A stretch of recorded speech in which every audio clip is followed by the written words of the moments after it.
Hello મિત્રો, કેમ છો? મજામાં? તો બધા મજામાં જ હશો. તો આજે આપણે બનાવીશું જીરા અને મેથીના ખાખરા. આ જીરા મેથીના ખાખરા એટલા સરસ અને એટલા ટેસ્ટી બનીને તૈયાર થાય છે ને કે તમે બહારના ખાખરાને ભૂલી જ જશો જો આ ખાખરા બનાવશો ને તો. અને ઘરે એકદમ આસાનીથી આપણે આ રીતે ઢગલો ખાખરા બનાવી દઈએ છીએ. તો જો અહીંયા ખાખરા બનાવવા માટે મેં અહીંયા ઘઉંનો લોટ લીધો છે. ઘઉંના લોટના એકદમ સરસ ખાખરા બનીને તૈયાર થાય છે. પછી અહીંયા જો મેં કસૂરી મેથી લીધી છે. કસૂરી મેથીને આ લીલી મેથીને મેં પહેલાં સૂકવી દીધી હતી તડકામાં, એટલે સુકાઈ ગઈ. એટલે આ કસૂરી મેથી આપણી તૈયાર થઈ ગઈ બનીને. હવે આ કસૂરી મેથીને આ રીતે આપણે મસળીને આપણે લોટમાં એડ કરી દઈશું. આ રીતે તમે જોઈ શકો છો. આ રીતે જો તમે મેથીને આ રીતે તડકે સૂકવીને આ રીતે કસૂરી મેથીને બનાવી શકો છો. અને જ્યારે તમારે ખાખરા બનાવીને ખાવા હોય ત્યારે તમે આ રીતે કસૂરી મેથી એડ કરીને તમે મેથીના ખાખરા બનાવીને ખાઈ શકો છો. તો જો આ રીતે કસૂરી મેથીને આ રીતે આપણે હાથમાં મસળીને આ રીતે આપણે લોટમાં એડ કરી દઈશું. અહીંયા હું ઘરે બનાવું છું એટલે થોડી મેં વધારે કસૂરી મેથી અંદર એડ કરી છે, કેમ કે મેથી ખાવામાં ખૂબ જ સરસ હોય છે અને હેલ્ધી પણ હોય છે ખાવામાં. તે માટે મેં અહીંયા થોડી વધારે એડ કરવી છે કરી છે. તમારે જો થોડી એડ કરીને તમારે ખાખરા બનાવવા હોય તો તમે બનાવી શકો છો. હવે અહીંયા જો મેં જીરું લીધું છે તો જીરુંને પણ આ રીતે આપણે હાથમાં મસળી દઈશું. અહીંયા જીરા અને મેથીના ખાખરા બનાવવાના છે એટલે મેં અહીંયા જીરું લીધું છે. તો જીરુંને આ રીતે આપણે મસળી દઈશું જેથી તેનો બધો સ્વાદ અંદર લોટમાં આવી જાય. તો આ રીતે મસળીને આપણે જીરાને પણ લોટમાં એડ કરી દઈશું. હવે આપણે તેમાં બધા મસાલા એડ કરીશું. તો એમાં આપણે મીઠું એડ કરીશું, પછી તેમાં લાલ મરચું પાવડર એડ કરીશું, પછી ધાણા જીરું પાવડર અને ગરમ મસાલા પાવડર એડ કરીશું. આનાથી એકદમ મસાલેદાર ખાખરા બનીને તૈયાર થાય છે. અને જો તમે સવારમાં ચાના જોડે આ ખાખરા બનાવો ને તો ચાનો સ્વાદ જ કંઈક અલગ થઈ જાય છે. પછી અહીંયા જો લસણને વાટીને લસણનું અહીંયા મેં પાણી બનાવી દીધું હતું. લસણ વાટીને તેને ગાળીને તેનું આ રીતે પાણી બનાવી દીધું હતું. તો તે એડ કરીશું. આમાં આપણે લસણ વાટેલું એડ નથી કરવાનું. આમાં મેં લસણ વાટીને અને તેને ગાળીને તેનું પાણી બનાવીને આમાં એડ કર્યું છે, કેમ કે લસણનો ટેસ્ટ એકદમ સરસ આવે છે ખાખરામાં. જો તમને ભાવે તો એડ કરજો, નકર તમે સ્કીપ પણ કરી શકો છો. તો જો બધા મસાલાને આ રીતે મિક્સ કરી દઈશું લોટમાં. થોડું મોણ જેટલું થોડું તેલ એડ કરીશું. આપણે આમાં વધારે તેલ એડ નથી કરવાનું, કેમ કે આપણે ખાખરા એકદમ કડક બનાવવાના છીએ. તમારે જે રીતના તમારે બનાવવા હોય તે રીતે તમે ખાખરાને બનાવી શકો છો. અહીંયા મારા છોકરાઓને વધારે કડક ખાખરા ભાવે છે એટલે હું અહીંયા થોડા એકદમ કડક ખાખરા બનાવવાની છું. હવે આપણે થોડું થોડું પાણી એડ કરીને તેનો લોટ બાંધી દઈશું. અહીંયા બહુ કાઠો અને બહુ ઢીલો પણ લોટ નથી બાંધવાનો. આપણે એકદમ સોફ્ટ લોટ બાંધીને અહીંયા તૈયાર કરવાનો છે. તો આપણે થોડું થોડું પાણી એડ કરતા જઈશું અને લોટ બાંધતા જઈશું.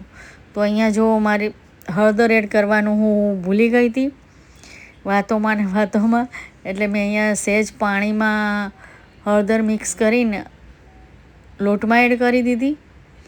જો તમે મીઠું કે હળદર આ રીતે ભૂલી જાઓ તો તમે આ રીતે પાણીમાં એડ કરીને નાખી શકો છો. હું અહીંયા ભૂલી ગઈ હતી એટલે મેં અહીંયા થોડું પાણીમાં હળદર એડ કરીને આ રીતે લોટમાં નાખી દીધી. હવે જો આ રીતે આપણે લોટ અહીંયા બંધાઈ ગયો છે. તો હવે આપણે સહેજ તેલ એડ કરીને લોટને આપણે ચીકણો કરી નાખીશું. આ રીતે જો તમે જોઈ શકો છો આ રીતનો લોટ આપણે બાંધવાનો છે ખાખરા માટે.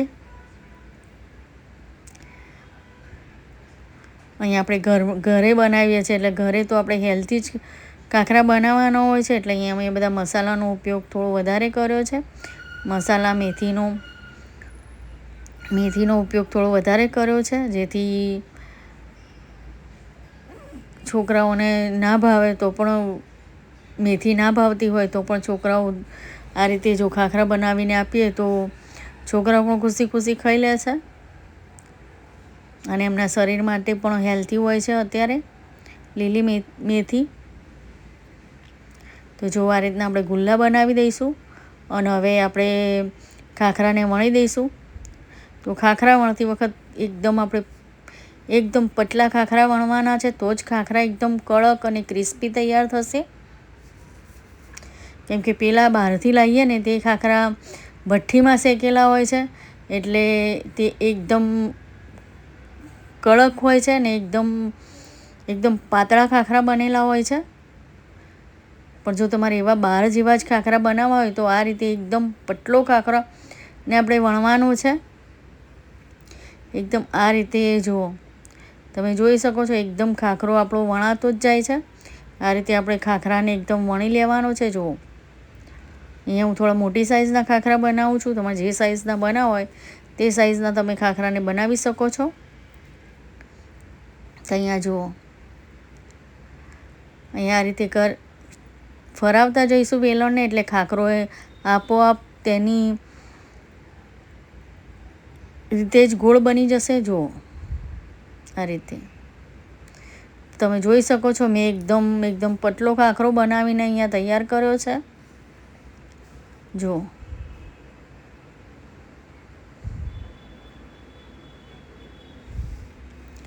આ રીતે આપણે એકદમ પતલો ખાખરો બનાવવાનો છે, બનાવીને તૈયાર કરવાનો છે.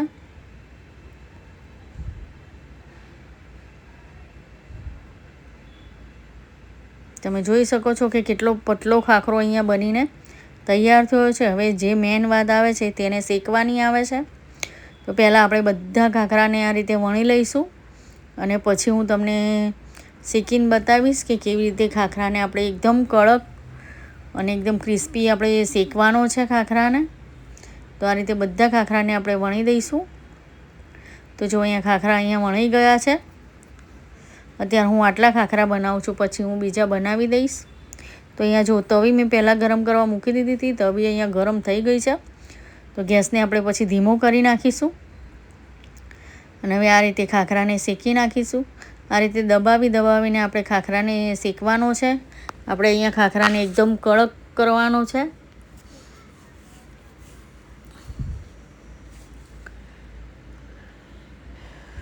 તમે જોઈ શકો છો, આ રીતે આપણે ખાખરાને શેકી લેવાનો છે.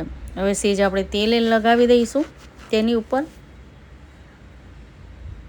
આ રીતે હું થોડું તેલ લગાવું છું. થોડું તેલ એટલે શું, થોડા ક્રિસ્પી ખાખરા બનીને તૈયાર થાય.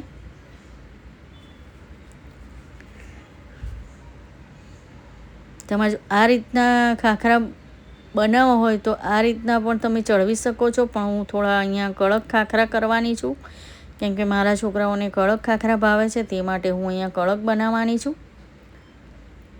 તમારે જો આટલા શેકવા હોય તો તમે આ રીતના પણ શેકી શકો છો. આ કડક થઈ જ જાય છે ખાખરા. તમારે આ રીતે એકદમ કડક ના કરો, તમે આ રીતે એકદમ ધીમા ગેસ ઉપર તવી ઉપર આને શેકાવા દેજો, જેથી એકદમ કડક ખાખરો બનીને તૈયાર થઈ જશે. જો તમે જોઈ શકો છો કે અહીંયા સરસ આપણો મેથી જીરાનો ખાખરો અહીંયા તૈયાર છે.